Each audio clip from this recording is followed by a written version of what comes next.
Gold is crashing. But what I'm about to show you might mean this is not the end of the bull market. It could actually be the setup for one of the biggest opportunities of this decade.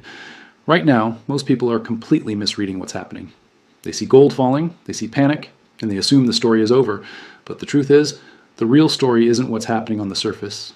It's what's forcing it to happen underneath. And once you understand that, everything starts to look very different. Before we go deeper, if you want to understand these hidden financial shifts before the crowd does, make sure you subscribe to Crisis Alpha, because this is exactly where we break down what others miss. Now here's the explanation everyone is repeating. Gold is down because the dollar is strong, because yields are high, because capital is rotating. And yes, that's partially true, but it's not the real reason. There's a second force in this market that almost nobody is explaining properly, and that force is forced selling. Not investors taking profit, not smart money exiting, but forced liquidation. And that one difference changes everything. Because when someone chooses to sell, that's strategy. But when someone is forced to sell, that's pressure. And pressure creates opportunity. Right now, multiple countries are under that kind of pressure. They don't want to sell gold, but they need dollars. And in a global crisis, dollars become oxygen. When energy prices spike, countries that depend on imports suddenly face massive bills, and those bills are priced in dollars. At the same time, their own currencies begin to weaken or even collapse. Now they're trapped in a situation where their costs are rising, their currency is falling, and their reserves are shrinking. So they're left with very limited options. They can let their currency collapse, which leads to instability. They can burn through their dollar reserves, which eventually run out. Or they can sell gold to get immediate liquidity. And that's exactly what's happening. This isn't strategy, this is survival. And this is what a real market reset looks like. What makes this even more important is that it's not happening in isolation. Multiple major players are either selling, pausing, or preparing to sell. These are the same players that helped push gold to its highs. So naturally, the question becomes, if the biggest buyers are stepping back, does that mean the bull market is over? Most people assume yes, but history tells a different story. Every major gold cycle follows a similar pattern. First comes forced liquidation. That's the phase we are in right now. Prices fall not because belief disappears, but because pressure builds. Retail investors see prices dropping and panic, so they sell too, which adds even more pressure. Then comes stabilization.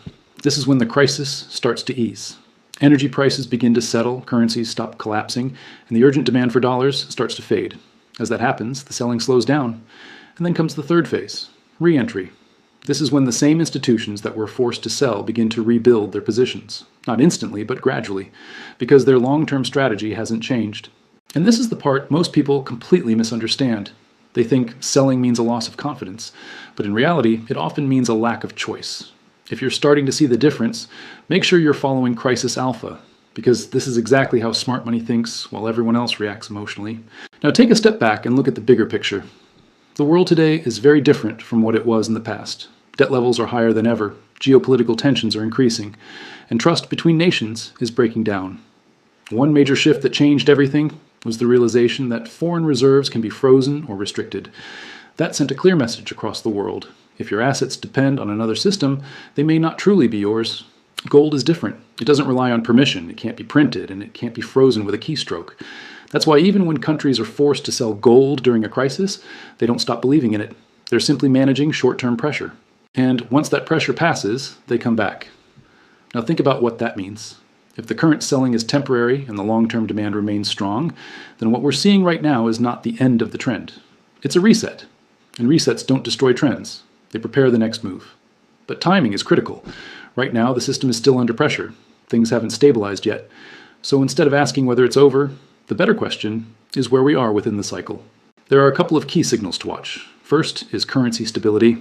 When currencies stop weakening rapidly, the pressure on central banks begins to ease. Second is energy prices. When oil stabilizes, the demand for dollars drops. And when both of these factors begin to normalize, the market shifts from panic to balance and from selling to positioning. That's when the real opportunity begins to form. Because by the time the headlines change, the smart money has already started moving. If you've made it this far, you're already ahead of most people. But to stay ahead, you need to keep focusing on what others ignore. That's exactly what we do on Crisis Alpha, so make sure you stay connected. Now, here's the bottom line. This drop in gold is not random, it's being driven by forced liquidation. And forced liquidation always has a limit because no one can sell forever. Eventually, that pressure runs out. And when it does, the market doesn't just recover, it resets. And that reset becomes the foundation for the next major move. So the real question isn't why gold is falling. The real question is whether you're watching a collapse or the setup for something much bigger, because the people who understand that difference are usually the ones who benefit the most in the next phase. Stay patient, watch the signals, and don't let short-term pressure distract you from long-term opportunity, because this might just be the biggest reset yet.